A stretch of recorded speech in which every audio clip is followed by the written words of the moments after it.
Irmãos, então nós estamos no nosso curso, de panorama. Lembrando que o panorama é uma visão superficial que a gente faz dos livros. Não tem como a gente descer a detalhes. Normalmente a gente faz séries, a gente vai longo tempo aí em cada livro da Escritura. Mas na visão do panorama bíblico, nosso objetivo é olhar o todo. Olhar para o livro, entender as divisões do livro, o que o livro está escrevendo e o seu objetivo. E como que isso faz sentido dentro da grande história, que é a história da redenção. E hoje é bom que você pode fazer todas as suas perguntas, porque nós temos 2 pastores. Então, dúvida, eu passo a bola, o reverendo Lenielson responde e está resolvido, tá bom? Então, hoje você pode perguntar mais do que normalmente você pergunta, fique à vontade. O que já vimos até agora, Nós já vimos muita coisa. Nós lembramos que Gênesis é o livro da formação do povo, formação da história geral, Gênesis 1 a 11, e depois a formação do povo de Deus a partir de Abraão, Gênesis 12, até o final do livro. E aí mostra essa formação através da figura dos chamados patriarcas. Abraão, Isaque e Jacó, de Jacó os seus filhos. Então os patriarcas compõem esse Gênesis. E aí você termina o livro de Gênesis tendo a ideia de que a descendência de Abraão chegou ao número de 70 aproximadamente, e eles foram para o Egito. Êxodo narra para nós a libertação da escravidão. Aqueles que eram em torno de 70 pessoas multiplicaram, e aí então o faraó traz grande jugo sobre eles. E eles precisam viver escravos aí aproximadamente 400 anos. E aí Deus vai e traz com mão poderosa, devastando o Egito através de 10 pragas, confrontando cada uma das divindades. Cada uma daquelas pragas estava ligada a uma divindade do povo egito, e com isso Deus mostra o seu poder. Não tem como dizer, não tem como achar que existe um outro Deus maior do que o nosso Deus. Afinal de contas, o panteão egípcio foi humilhado. E o Êxodo mostra essa saída. O povo sai, vai andando pelo deserto, e aí vai receber a lei de Deus, em Êxodo 20, e vai receber a estrutura do tabernáculo, como deve ser construído o tabernáculo. E aí eles constroem o tabernáculo, e Êxodo termina com o tabernáculo pronto em volta do Monte Sinai. Nós chegamos então no livro de Levítico. E Deus que falou com o povo na lei, mostrando a sua santidade no Monte Sinai, o povo não pode ficar no monte, ele tem que peregrinar. Ele tem que caminhar do deserto para chegar até Canaã. E nessa peregrinação, Deus continuará com o povo através do tabernáculo. A glória de Deus que estava no Sinai entra no tabernáculo. E não tem como o povo pecador estar diante de um Deus santo. Daí você chega em Levítico, que é um livro que vai trazer as leis de como é possível essa relação entre um Deus que é santo e um povo que é pecador.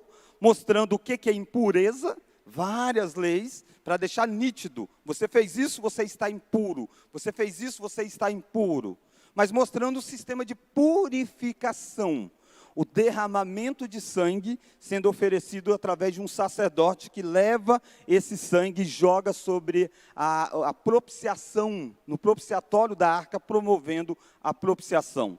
Assim, a santidade de Deus pode ser, então, conviver com um homem pecador por causa de um derramamento de sangue que é capaz de purificar pecados. Naturalmente que não é o sangue de animal que faz isso, é o sangue de Jesus Cristo.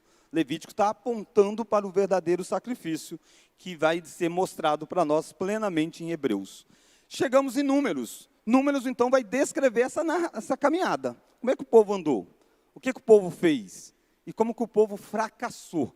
Ao ser provado, o povo se rebela contra Deus. E mesmo estando bem próximo de entrar na terra prometida, em Cardes Barneia, eles se revoltam, eles querem enviar espias, eles têm incredulidade, eles passam a difamar a terra que Deus deu. Deus traz castigo, 40 anos para eles rodarem em volta do deserto, não entrando na terra prometida, apenas Josué e Calebe, de toda aquela geração adulta que vai entrar. Então, o livro de Números descreve isso para nós. Como que se deu isso? Como que essa geração fracassou e como que essa geração vai ser destruída no deserto ao longo dos 40 anos. No finalzinho de Números, então a gente tem essa cena. Uma geração envelhecida, morta, e apenas Josué e Calebe liderando o povo, e uma nova geração surge. Chegamos em Deuteronômio. Você tem o povo do lado de cá do Jordão, do outro lado você tem a terra prometida. E Moisés não vai entrar na terra prometida, porque ele também havia falhado no meio da peregrinação. E nessa história, Moisés vai então fazer a repetição da lei. Afinal de contas, é uma nova geração, precisa ouvir, precisa aprender. E Moisés repete a lei, ensina, instrui, passa a autoridade para Josué diante do povo. Há uma transição sendo feita e o povo vendo essa transição. Desta forma, nós vimos Deuteronômio como o livro da lei. E aí é apresentado a lei, é apresentada as bênçãos e é apresentada as maldições. Se você cumprir a lei, receberá tais bênçãos. Se você quebrar a lei, receberá tais maldições. Moisés morre no final de Deuteronômio, e aí Josué inicia o seu livro de Josué, com ele entrando na terra prometida e fazendo esse processo de conquista. E aquilo que está em Deuteronômio é a base de todo o resto. À medida que Israel vai sendo fiel a Deus, a aliança, eles vão avançando na terra prometida. À medida que eles fracassam, os moradores em derredor começam a avançar sobre eles. O episódio marcante é Jericó, quando Josué conduz o povo e o povo vence. Um exército bem mais fraco, o povo de Israel, se comparado com Jericó. Uma muralha quase intransponível, mas bastou o povo rodar em volta da muralha, obedecendo a ordem de Deus, eles conquistam. O contraponto disso é o texto seguinte, a cidade de Ai, onde era um exército fraco, um povo bem menor, precisou enviar até menos soldados, certeza de vitória. Mas por causa do pecado do povo de Deus, por causa do pecado de um deles, chamado Acã, não pode entrar. Não tem como conquistar, eles perdem, morrem. Claramente o livro de Josué mostra, se obedecer a Deus, vocês herdarão a terra. Se vocês fracassarem, vocês sofrerão duros juízos. Morre Josué, no finalzinho do livro, ele apresenta a ideia de que ele está para morrer, e tem ainda terra a ser conquistada, e eles precisam manter essa fidelidade. Mas o livro de Juízes mostra para nós que nada disso acontece. É o pior momento da história de Israel. Um círculo de pecado, disciplina, eles confessam, Deus traz restauração, eles pecam de novo e volta o ciclo. Ao ponto de um dos juízes mais famosos ser Sansão. E você viu a vida devasta que Sansão tinha. Então é um período triste, há abusos, há uma série de coisas, e a frase marcante no livro é: cada um fazia o que achava mais reto. Não havia rei, então cada um fazia o que achava mais reto. Desde os últimos 2 domingos, nós chegamos então no livro de Samuel. E o que é que nós já vimos do livro de Samuel? Nós vimos que o livro de Samuel é um livro que vai descrever para nós esse surgimento da monarquia. O livro de Samuel, ao longo da história, ele tem recebido os nomes diferentes, como nós podemos ver aí. Na Septuaginta, por exemplo, ele é conhecido como primeiro e segundo reinos. Na Vulgata, eles são chamados de primeiro e segundo reis. Na Bíblia hebraica, era um livro só, o livro de Samuel. Até mais ou menos 1516, quando há uma divisão deste livro. Quando você olha para o livro de Samuel, nós temos 1 e 2. Mas inicialmente é um livro só. Só foi dividido por causa do seu tamanho. E por que primeiro e segundo reis, pastor? Que é um dos nomes, né? Se nós temos um livro chamado assim. É porque, na verdade, Samuel e Reis constituem um livro que vai descrever a história da monarquia em Israel. Por isso que era muito comum as pessoas colocarem primeiro Reis, segundo Reis, terceiro Reis e quarto Reis. Sendo primeiro Reis, primeiro Samuel, segundo Reis, segundo Samuel, terceiro Reis, primeiro Reis e quarto Reis, segundo Reis, né? Por ser uma ideia do reino. Mas a tradição judaica preservou a separação, homenageando Samuel com um livro com o seu nome e mantendo os demais reis na sucessão nos livros de reis. E é assim que a gente tem utilizado, né? A única diferença nossa é que a gente tem primeiro e segundo, enquanto inicialmente na tradição judaica era só um livro, o livro de Samuel, que você encontra. Inclusive, se você for ler algum material em inglês, é possível algumas referências assim. Primeiro Reis, e você vai ler, está se falando de Samuel, por causa dessa história que eu tentei resumir. O livro de Samuel, o primeiro livro que foi o nosso objeto de estudo nas 2 primeiras aulas, ele pode ser dividido em 3 grandes blocos. O primeiro deles, Eli e Samuel. Você tem os preparativos para o reino. Você não pode perder a frase, não tinha rei em Israel, cada um fazia o que achava mais reto. É assim que é o período dos juízes. Não tinha rei em Israel, cada um fazia o que achava mais reto. Você lembra que o livro de Ruth, que nós estudamos, acontece nesse período, não depois, no meio do período dos juízes. É um dos momentos dos juízes que acontece o livro de Ruth. Então essa frase, não havia rei em Israel, cada um fazia o que achava mais reto, é a base para você entender o livro de Samuel, porque agora vai aparecer rei, vai surgir rei. E agora, será que quando tem rei, as coisas se resolvem? É isso que vai ser estabelecido no livro. No primeiro parte, você tem a figura de Samuel, aquele que vai ser o juiz e aquele que vai preparar a nação para o novo rei que há de se levantar. Então, do 1 a 7, você tem a história de Eli e Samuel. Do 8 a 15, você tem a história de Saul. Como que Saul se torna rei e como que Saul fracassa.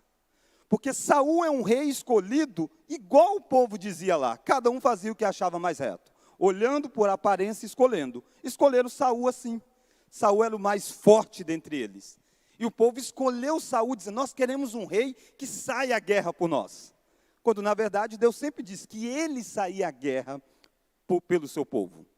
A busca por um rei era algo autorizado na Escritura. Lá em Deuteronômio 17, na lei, já tinha isso estabelecido. Mas a forma como o povo faz é totalmente errado. O povo faz confiado na figura humana, confiado em imitar um modelo secular. Ele diz, assim como as outras nações têm reis, nós também queremos. Um rei que seja igual aos dos outros povos, que saia à guerra por nós. E Samuel fica triste com isso, Deus diz, não, eles não estão rejeitando você, eles estão rejeitando a mim.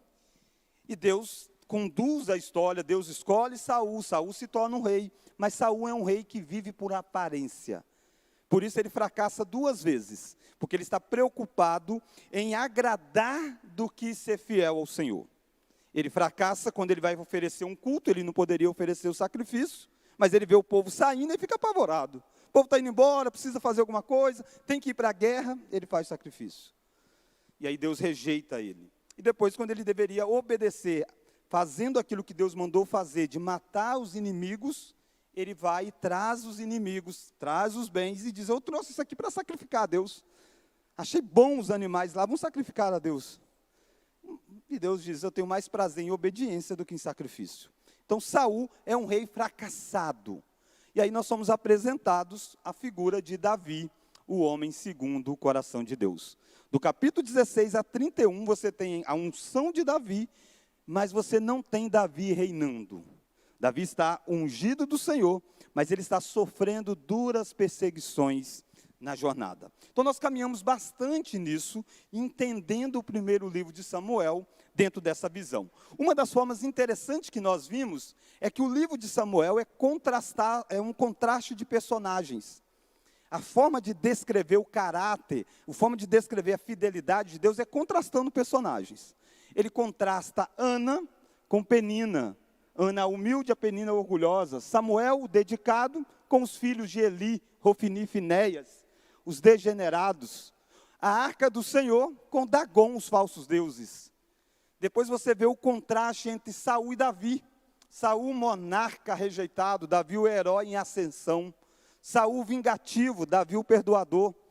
Saul quer matar Davi e Davi não mata Saul, tendo a oportunidade de assim fazer.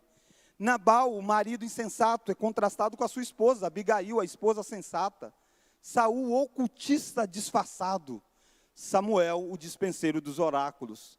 E por fim você termina o livro de Samuel com Saul ferido de morte. E Davi, ferido, mas fortalecido no Senhor, voltando e vencendo uma grande batalha. A batalha em que ele traz de volta aquilo que os inimigos haviam perdidos. Então termina o primeiro livro de Samuel com Saul morto. E nós chegamos no segundo livro de Samuel. Esperamos? Até aí foi uma revisão para a gente pegar na mão e dizer, vamos agora. E não tem jeito, panorama é corrido, né? Corrido. como que o segundo livro de Samuel pode ser dividido? E eu estou utilizando aqui a divisão da Bíblia de Genebra, inclusive, que vai descrever a divisão dos capítulos a partir da figura de Davi. Então lembra que para nós é o segundo, mas na história é a continuidade. Como se estivesse tocando o primeiro livro. Morreu Saul, melhor dizendo, e agora, vida que segue. Ao 2 Samuel, capítulo 1. E nós nos deparamos com uma informação no capítulo 1, que se você não tivesse lendo na sequência, como era um livro só, e você só pega aqui, você diz, eu vou começar a ler o segundo livro de Samuel. É muito comum as pessoas cometerem um erro. Olha aí o segundo livro de Samuel. Antes de ler em si, como é que Saul morreu? Alguém sabe me dizer? Quem matou Saul? Pulou em cima da própria lança, espada, diz a Josi. Então Saul meio que tirou a sua vida numa agonia de combates. Todo mundo concorda? O pessoal está calado. O pessoal não está nem sabendo, Josi, do que está falando. Olha 1 Samuel, então. 2 Samuel, melhor dizendo. Olha o verso 1. Depois da morte de Saul, voltando Davi da derrota dos amalequitas, estando já 2 dias em Ziclag, sucedeu ao 3º dia aparecer do arraial de Saul um homem, com vestes rotas e terra sobre a cabeça. E chegando a Davi, inclinou-se, lançando em terra. Perguntou-lhe Davi, de onde vens? Ele respondeu, fugi do arraial do Israel. Disse-lhe Davi, como foi lá isso? Conta-me. Ele respondeu, vamos ler?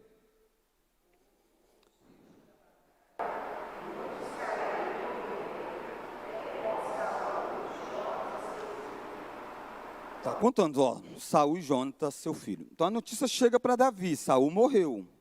Disse Davi ao moço que lhe dava as novas, como sabes tu que Saul e Jonatas, seu filho, são mortos? Então disse o moço ao portador das notícias. Vamos ler? Cheguei por acaso, e eis que Saul estava apoiado sobre a sua lança, e os carros e a cavalaria apertavam com ele. Olhando ele para trás, viu-me e chamou-me. Eu disse, eis-me aqui. Ele me perguntou, quem és tu? Eu respondi, sou amalequita. Então me disse, vamos ler?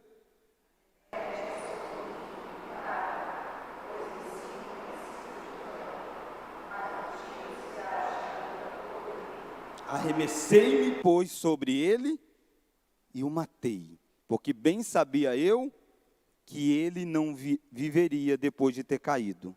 Tomei-lhe a coroa que trazia na cabeça e o bracelete e os trouxe aqui ao meu Senhor. Nessa descrição, como que Saul morreu? O último ato da morte. Esse homem teria matado Saul. O que vocês acham? É isso mesmo ou a Josi está certa, né? Só terminou o serviço. A gente deve lembrar que quem está narrando isso aqui não é o autor, quem está assim, falando, eu matei, é o personagem. O indivíduo chega para Davi e conta, olha, eu topei Saul assim, fui lá, tirei a vida dele, trouxe a coroa, está aqui para você. Quando você lê o que a Bíblia, o narrador bíblico tinha dito antes, volta um pouquinho no capítulo 1 Samuel. Olha o capítulo 31, ó. Entretanto, os filisteus pelejaram contra Israel. E tendo os homens de Israel fugido diante dos filisteus, caíram feridos no monte de Gilboa.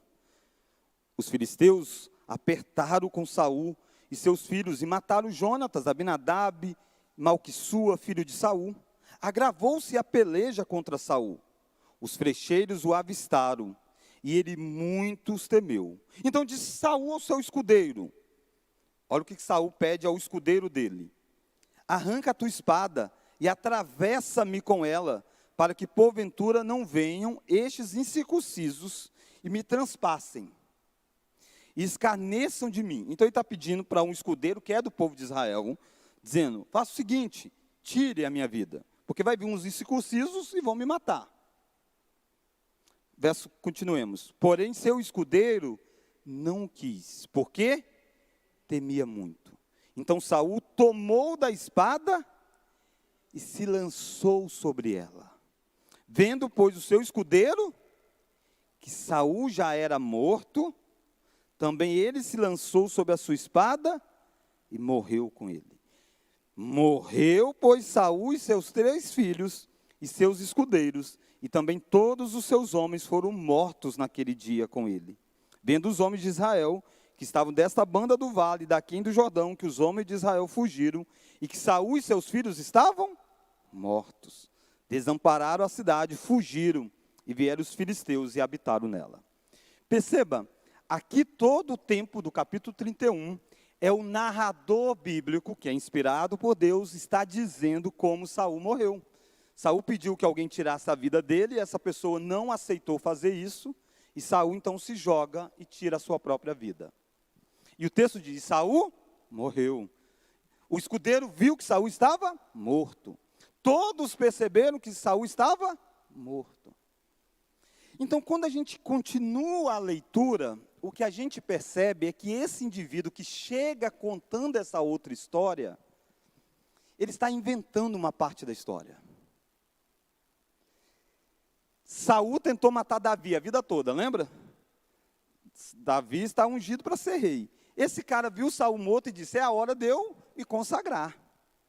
Vou chegar para Davi e vou dizer, aqui está a coroa, é sua, se torna rei. Afinal de contas, eu fui lá e terminei o serviço, está tudo resolvido. É isso que a história está contando. Por isso que eu falei, quando a gente lê, porque normalmente a gente lê separado, né? A gente começa o 2 Samuel. Então é muito comum as pessoas dizerem, não, foi alguém que... Não, quando você lê a história toda, você vê o que o autor bíblico diz, e o que o autor bíblico está dizendo que um personagem falou. Veja a reação de Davi à informação. Esse homem chega contando vitória. Olha lá agora, segundo livro de Samuel, capítulo 1. Então, apanhou Davi as suas próprias vestes, rasgou, assim fizeram todos os homens que estavam com ele, prantearam, choraram, jejuaram até tarde por Saul e por Jonatas, seu filho, e pelo povo do Senhor, e pela casa de Israel, porque tinham caído a espada. Então, perguntou Davi ao moço, portador das notícias. Percebe sempre essa ideia, portador das notícias. Ele é o homem que portou essa notícia. Vamos ler? De onde és tu? Ele respondeu, sou filho de um homem estrangeiro, amalequita. Não faz sentido nenhum Saul ter pedido para ele, porque Saul havia pedido exatamente dizendo para que um incircunciso não me mate. Como ninguém teve coragem de fazer o escudeiro, então Saul diz, eu me mato. Esse homem é um incircunciso, é um amalequita. Continuemos, verso 14. Então lhe disse, vamos ler? Como não temeste estender a mão para matares o ungido de Deus? Davi não está recebendo essa notícia dizendo, que joia, hein? Não, Davi está dizendo, como assim? Você não temeu levantar a mão contra o ungido do Senhor? Você está se gloriando disso? Verso 15. Então chamou Davi a um dos moços e lhe disse, vem, lança-te sobre este homem. Ele o feriu de sorte que morreu. Disse-lhe Davi, vamos ler? O teu sangue seja sobre a tua cabeça, porque a tua própria boca testificou contra ti, dizendo, matei o ungido do Senhor. Então ele está dizendo, você falou isso, você achou isso, você está fazendo isso, então você vai ser morto. Em vez daquele homem ser promovido, o homem é morto. Então, a primeira parte do livro de Samuel, a gente teve que esclarecer essa questão meio que polêmica, e aí a gente vê o reinado de Davi sob a bênção divina. Morreu Saul, Davi faz um cântico, um dos cânticos lindos, aliás, tem lá no canal do YouTube, tem lá um sermão só sobre esse cântico, você pode acessar depois. Ele lamentando a morte de Saul e de Jonatas. Lembra, Davi teve várias vezes essa oportunidade de matar Saul. Mas Davi sempre diz, não levantarei eu a mão contra o ungido do Senhor. Saul tomba no combate, na batalha, sem que Davi tramasse nada para que pudesse ser o rei. E Davi é ungido, ele sabe que ele é o próximo rei. Isso que é difícil, né? Ter que esperar o tempo certo. Ou o tempo de Deus, que é sempre o tempo certo? Porque se fosse a gente ia meter as mãos pelos pés. Rapaz, eu já tenho a unção, já está confirmado, sou eu. Deixa eu tirar esse cara logo. Não, ele não faz nada a não ser esperar a história conduzir para ele. Isso que acontece. Tomba Saul. Davi não cria festa. Davi mata aquele que se regozija de fazer isso, de achar que ia levar vantagem e anunciar isso para Davi. E Davi, então, é aclamado rei no capítulo 2. Olha lá o capítulo 2. Depois disto, consultou Davi ao Senhor, dizendo: subirei a alguma da cidade de Judá? Respondeu-lhe o Senhor: sobe. Perguntou Davi: para onde subirei? Respondeu o Senhor: para Hebrom. Davi vai dar os passos consultando a Deus. Ele estava fora, tinha estado lá no período dos filisteus, na terra do Ziclag, aquelas batalhas todas, e agora ele está dizendo: eu vou voltar, vou para onde? Chegou a hora, e aí ele vai então para Hebrom, e lá ele é tornado rei.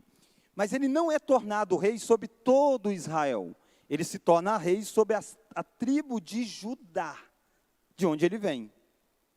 Davi é da tribo de Judá. Lembra, Israel tem 12 tribos. E a tribo de Judá, então, aceita Davi como rei e o torna rei. Olha lá o versículo de número 4. Ó. Então vieram os homens de Judá e ungiram ali Davi rei sobre a casa de Judá. E informaram Davi de que os homens de tal foram os que sepultaram Saul e tudo mais. Então Davi se torna rei dessa região. Se você fosse continuar lendo, não dá para a gente ir todos os detalhezinhos, mas o que você vai ter? Você vai ter agora um dos filhos de Saul. Existia um filho de Saul, morreu Jonatas, mas tem um outro. Tem o Isbosete. Capítulo 2 vai apresentar para nós a figura deste Isbosete e de um homem que está conduzindo todo este processo, que é Abner. E aí você tem toda a forma como Abner quer tornar esse homem rei de Israel, o filho. Então é uma jogada política. Saul morre, o trono está vazio. Abner começa a articular e colocar o filho de Saul para ser rei. Davi se torna rei só de Judá. E aí a história vai, guerra, briga para lá, confronto para cá, morre gente. Depois você lê em casa. Chega no capítulo 5. Até que esse Isbosete morre. O próprio Abner, que era um grande comandante, né, ele era comandante do exército de Saul, ele que liderou todo esse movimento em volta do filho de Saul para se tornar rei. Depois ele fica revoltado e ele trai esse filho dele, faz um acordo com Joabe, e Joabe mata o Abner. Guerras, né, conflitos. E Davi está de fora disso tudo. Davi não é o agente ativo disso. E o capítulo 5, então, você tem após a morte. Olha lá o título no capítulo 5, vamos ler? Davi é ungido rei de todo Israel. É agora que Davi se torna rei da nação toda. Até então era só da tribo de Judá. Veja que isso vai ficar bem claro para nós. Olha lá o capítulo 5. Verso 4, quando vai fazer um resumo. Vamos ler? Da idade de 30 anos era Davi quando começou a reinar.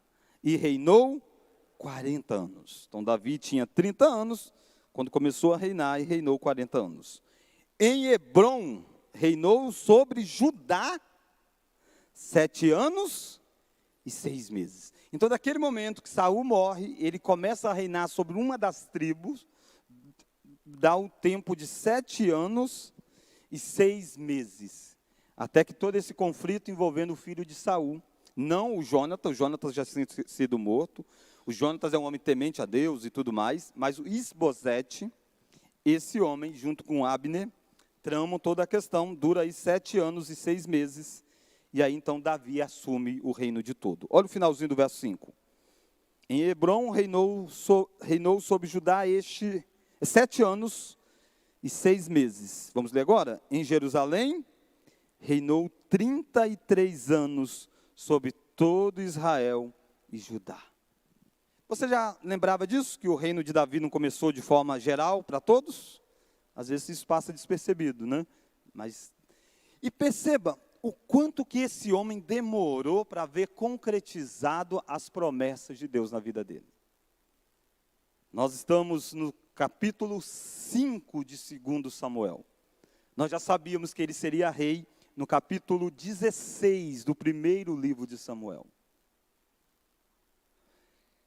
Teve todo um resto de vida de Saul. E quando pareceu, agora vai, teve todo mais 7 anos e 6 meses. Para que agora sim ele possa reinar. Mas reinou 33 anos sobre todos, né? Ao todos 40 anos no total. Então às vezes a gente é muito apressado em ver aquilo que Deus faz. A história é bem devagar normalmente como Deus age. Deus é bem devagar nos seus feitos na nossa vida. Basta ver o tempo para ele voltar. Já tem 2000 anos que ele havia anunciado. Então nós temos que aguardar as promessas de Deus, consciente que no tempo certo ele cumpre. E ele trabalha os detalhes da história. É muita coisa que tem que acontecer para que Davi reine. E a forma como Davi vai chegar no trono é de uma forma de um homem que pode plantear a morte do perseguidor dele. Isso é para poucos. Porque ele realmente foi um homem, nesse momento, segundo o coração de Deus. E aí você chega no capítulo 6, quais são os grandes feitos de Davi como rei? Olha lá o capítulo 6. Quando você vê o verso 6, você encontra Davi conquistando uma cidade. Olha lá o capítulo 5, melhor dizendo. Desculpa, o capítulo 5, olha aí comigo, verso de número 6. Vamos ler? Agora você começa a ver os principais feitos de Davi como rei. O primeiro deles, ele vai conquistar uma das cidades mais importantes da história bíblica. Vamos ler o verso 6. Partiu o rei com seus homens para Jerusalém, contra os jebuseus que habitavam aquela terra e que disseram a Davi: não entrarás aqui, porque os cegos e os coxos te repelirão. Como quem diz, Davi não entrará neste lugar. Davi, como rei, ele parte em conquista de Jerusalém. E a forma assim, nem cegos e coxos, paralíticos, é a ideia. Cara, as gente mais frágeis nossos derrota você. E Davi vai conquistar a cidade de Jerusalém, onde depois fica conhecido o Monte Sião, onde vai ser o lugar que o tabernáculo vai ficar, onde vai ser construído o templo. E você sabe, Jerusalém é tudo na Bíblia, né? É conquistado por um rei que é chamado do rei segundo o coração de Deus. É conquistado pelo ungido do Senhor. Davi, irmãos, é sempre uma sombra de Cristo, apontando para Cristo. Quando você vai para Hebreus, você percebe que Deus prometeu a Abraão mais do que uma terra física. Deus prometeu para Abraão uma cidade que ele é o arquiteto, que desce do céu. À luz de Apocalipse, chamada da Nova Jerusalém.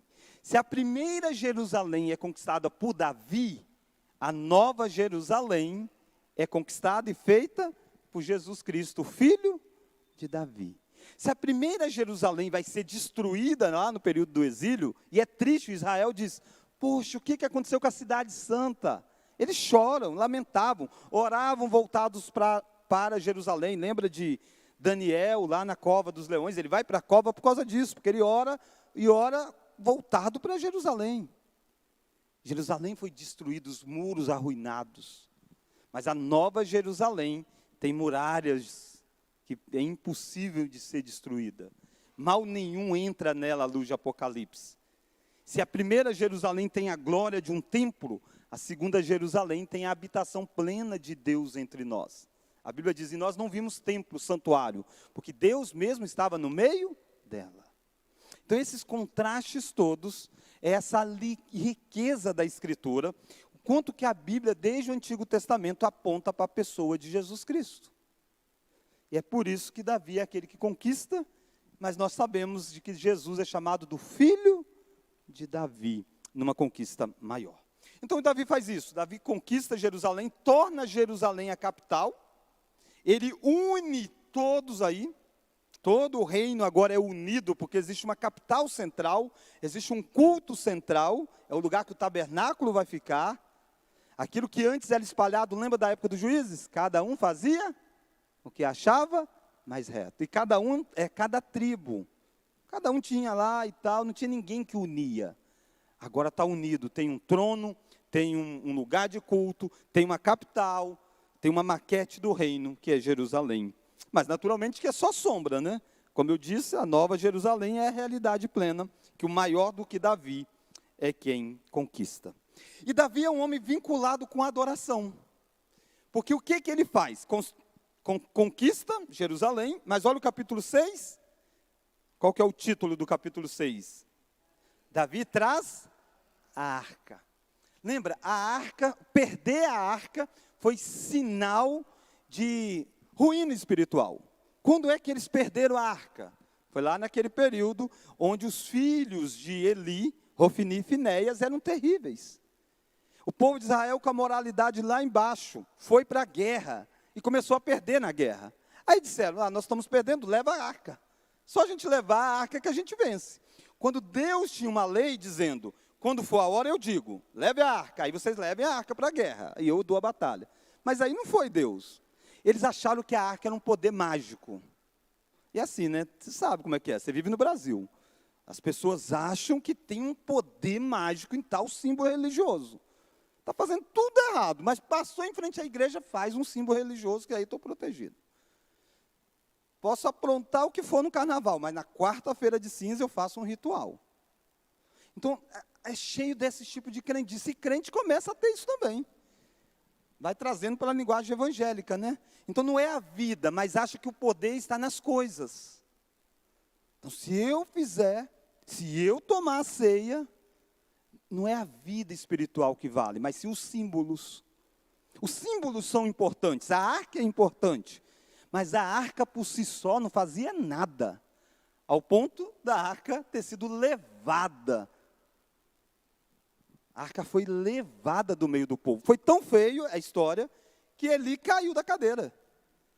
E o texto diz que Eli era velho e gordo. Eu não sei por que tem que dizer que era gordo. Caiu, morreu. Era gordo, morreu. Não sei por que, Ana, Cristina, não sei. A parte de gordo, eu não sei.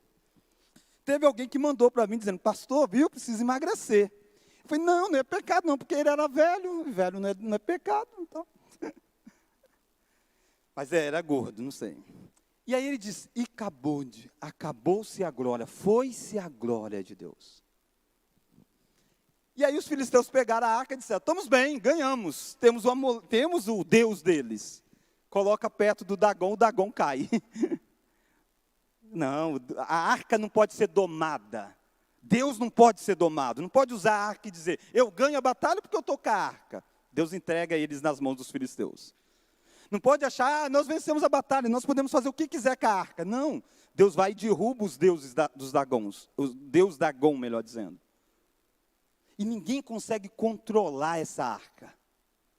E aí a história vai se passando, e Davi então agora uniu o povo e disse, tem que trazer a arca. Porque ele é preocupado com a adoração.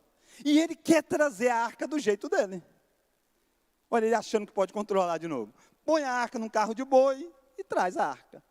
O boi dá uma tropeçada, a arca vai cair, Uzá toca na arca, Uzá morre. A gente conversou bastante quando conversamos sobre culto, sobre isso. O ponto é, essa arca, ela é santa. Ela tem que ser feita de acordo com as coisas de Deus. E aí Davi fica triste, chateado, porque não conseguiu levar a arca para Jerusalém. Põe a arca num lugarzinho lá de novo, e Deus abençoa a casa do cara. E aí Davi vai na lei, e busca na lei, diz, é assim que tem que fazer. Tem que trazer o sacerdote, não é com inovação, não é com carro de boi. Tem que ser o sacerdote carregando, a arca foi feita com argolas, para que passasse o varão naquelas argolas e carregasse. É assim Davi faz e traz a arca. E aí é uma festa, o povo comemora, Davi adora a Deus. E Mical despreza a adoração que Davi está fazendo. Olha lá o capítulo 6. Mical despreza a oração, a adoração de Davi. Mical é filha de quem? Alguém sabe? De Saul. E ela diz, como uns vadios qualquer. E Deus pesou a mão sobre Mical. Olha lá o verso 23. do capítulo 6. Mical, filha de Saul, não teve filhos até o dia da sua morte, como punição daquilo que Deus fez. E aí nós chegamos no texto mais importante do livro de Samuel, do segundo livro de Samuel. O texto mais importante do segundo livro de Samuel é o capítulo 7. Quando eu digo mais importante, não é que os outros não são, né? Todos são palavras de Deus. Mas é o texto-chave. É o texto que vai sustentar toda a história.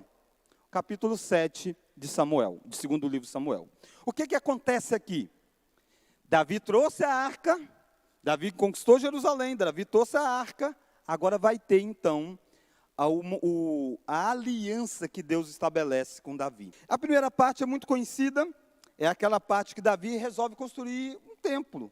Ele diz, olha, tem a capital, eu tenho um palácio, mas a arca está sem lugar, a arca está só numa tenda, eu quero construir um templo. E Deus diz, não, você não vai construir o templo e tudo mais, eu que vou fazer para você e tudo. Seu filho vai construir, aquela história que a gente já conhece bem, né? Vamos voltar um pouquinho no verso 8, ó.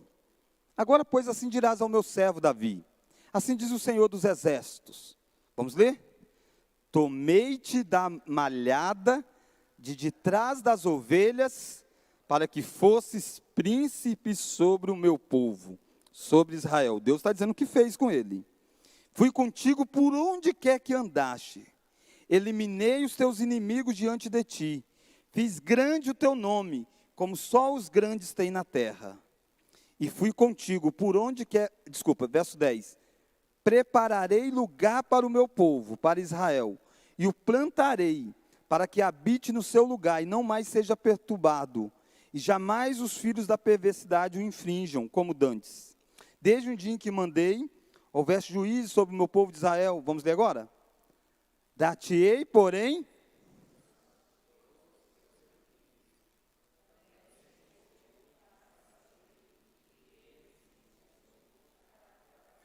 Quando teus dias se cumprirem, e descansares com teus pais, então farei levantar depois de ti, vamos ler? O teu descendente, que procederá de ti, e estabelecerei o seu reino. Olha que interessante, quando Saul, lá atrás, na hora que ele não fez o culto a Deus, certo? Sacrificou ele por si só em vez do sacerdote, Deus disse para ele, através de Samuel, eu tirei de ti o reino. Hoje eu iria estabelecer a tua casa. Eu iria dar continuidade ao teu reinado, à sua descendência. Mas tirei de você. Exatamente no capítulo 7, depois que Davi traz a arca de forma correta, adorou correto, buscou fazer esse processo, Deus está dizendo, eu vou confirmar a aliança. Aqui está o rei, que eu tenho aliança confirmada com ele. Verso 13. Este edificará uma casa ao meu nome, e eu estabelecerei para sempre o trono do seu reino. E está dizendo de Salomão construindo o templo. Mas deixa eu chamar a sua atenção para um detalhe. Na Escritura, nós temos aquilo que nós chamamos de perspectivas proféticas. O que é isso? É como se fosse uma montanha, onde você tem dois elementos, e no meio o vale. Mas quando você está viajando, você vê a montanha assim, parece pertinho. Mas tem um espaço grande entre eles. Na Escritura, nós chamamos de perspectivas proféticas. Há profecias que se cumprem perto, mas ela tem cumprimentos maiores bem longe. Essa é uma delas. Deus está falando para Davi coisas que ele vai fazer com o filho de Davi.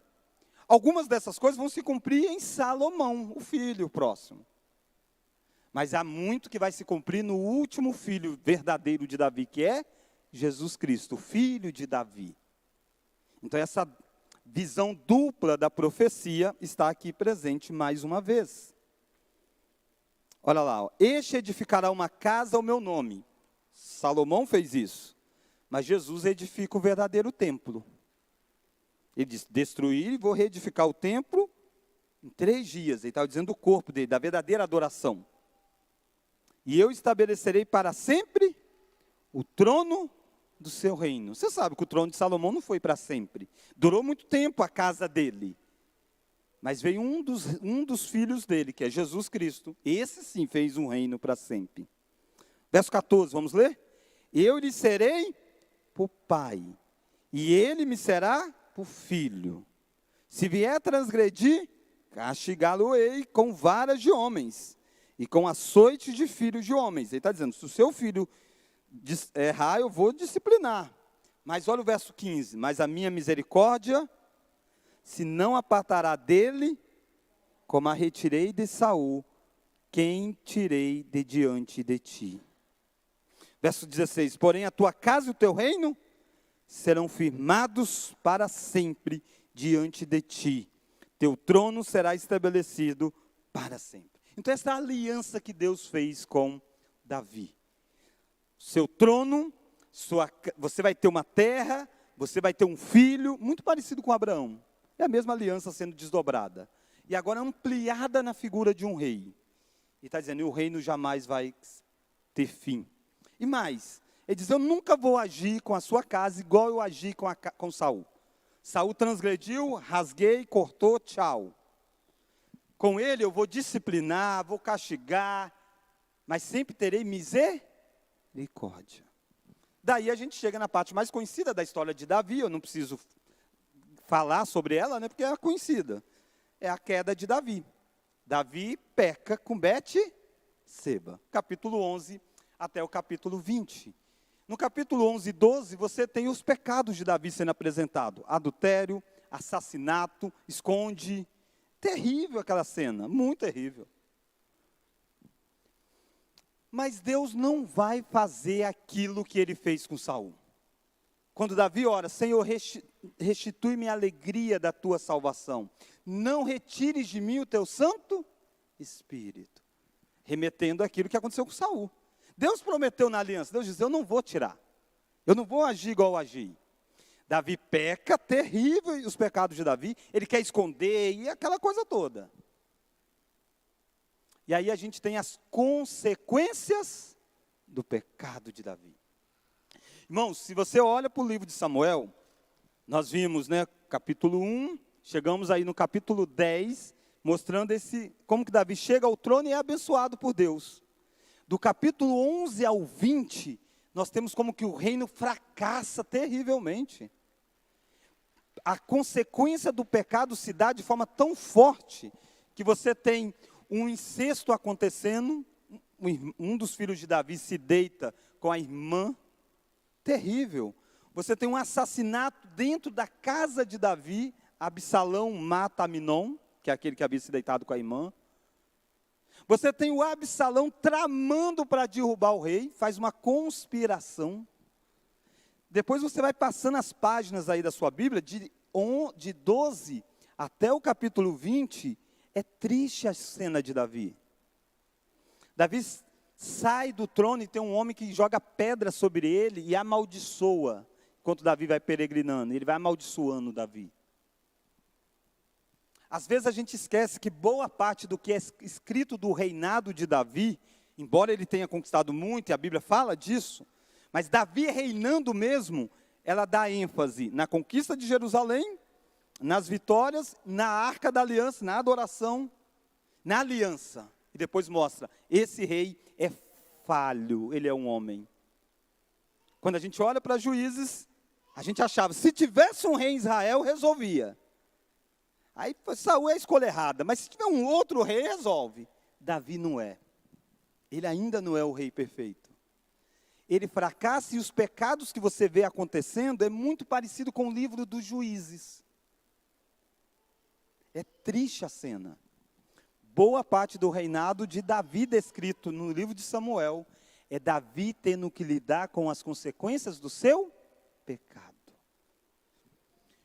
Por isso eu e você não devemos brincar com o pecado. Devemos estar vigilante com o pecado. Deus não retirou o espírito. Deus não quebrou a aliança com Davi, embora Davi tenha quebrado. Mas Deus disciplinou, Deus buscou, Deus restaurou. Mas Davi passou por duras consequências.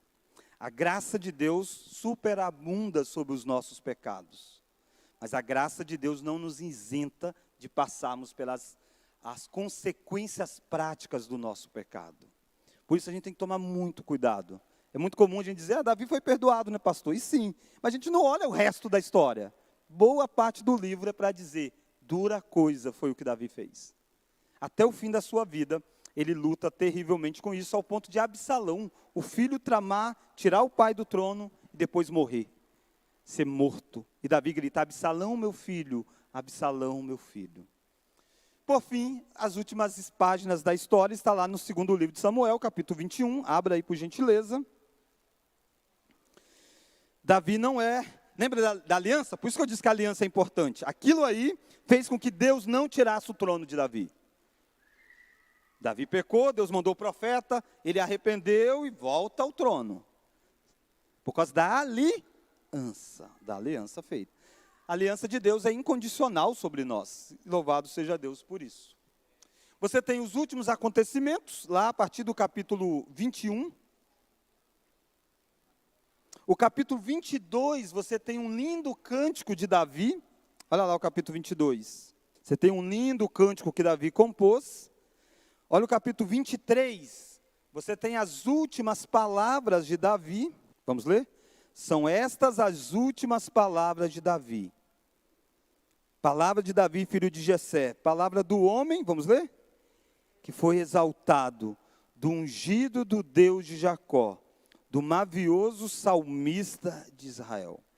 Ele, por causa da aliança que Deus tem com ele, Deus o coloca e ele termina a história sendo descrito dessa forma. Olha o verso 2. O Espírito do Senhor fala por meu intermédio, e a sua palavra está na minha língua. Perceba o quanto que isso é importante dentro dessa história de reis. Deus retirou o espírito de Saul. Davi termina dizendo: o Espírito fala por meu intermédio.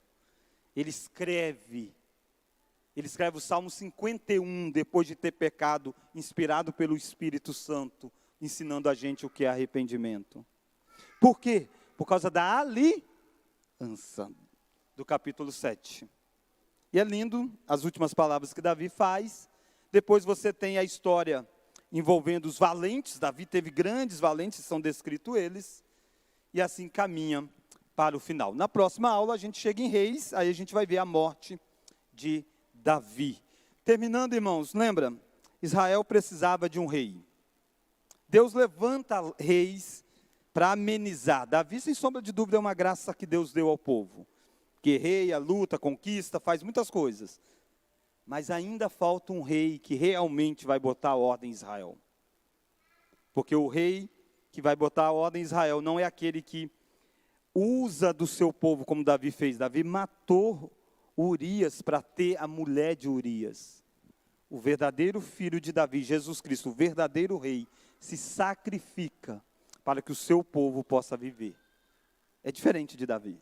Por mais que Davi seja joia, mas Jesus Cristo é superior a Davi em todas as coisas. Nosso irmão Leonardo leu muito bem o texto. Parabéns, hein? Acho que foi fundo esse. Esse eu não tinha nem anotado, Léo. Romanos 15, ele diz: da linhagem de Jessé veio alguém que iria abençoar os gentios. Se Davi foi um grande rei para Israel e matou como poucos os gentios em volta, porque precisava fazer, era a ordem de Deus, Jesus Cristo veio e ele é chamado do príncipe da paz, porque ele leva a paz para os gentios, para que os gentios sejam alcançados, que somos nós, né? Louvado seja Deus por isso. Vamos colocar de pé, vamos orar, encerrando a nossa escola dominical. Quero convidar o reverendo Leniel, isso aqui à frente, para orar por nós. Senhor, louvado seja o teu nome, pelo privilégio que o Senhor nos dá de, por meio das tuas escrituras, aprendermos e vermos o mover do Senhor ao longo da história. Obrigado, Deus, porque através dessas histórias e destes grandes homens, nós vemos o quanto, Deus, somos falhos, pecadores, limitados, e ao mesmo tempo vemos o bom cuidado do Senhor para com a tua igreja, preservando o teu povo por meio da tua graça.